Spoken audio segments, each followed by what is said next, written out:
Ahmedabad plane crash દુર્ઘટનામાં પાલનપુરના દંપતીના મોતનો મામલો. પાલનપુરના મૃતક રમેશભાઈ ઠક્કરના મૃતદેહને પાલનપુર લવાયો.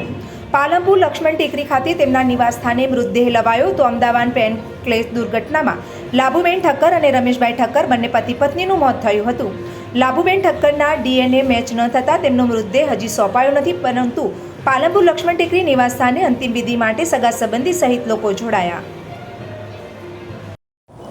હમણાં જ અમદાવાદ ખાતે બનેલી વિમાનની જે ભીષણ દુર્ઘટનાની અંદર દુર્ભાગ્યપૂર્ણ રીતે પાલનપુરના અમારા રમેશભાઈ અને લાભુબેનનો પરિવાર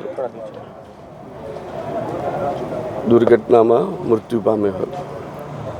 અને આજે એમાંથી રમેશભાઈનું DNA મેચ થતાં એમના પાર્થિવ દેહને પાલનપુર ખાતે લાવવામાં આવે છે. એમના પરિવારને આ દુઃખની ઘડી સહન કરવાની પ્રભુ શક્તિ આપે અને એમને હૃદયપૂર્વકની શ્રદ્ધાંજલિ અર્પવા આજે અત્યારે હું પધારેલો હતો.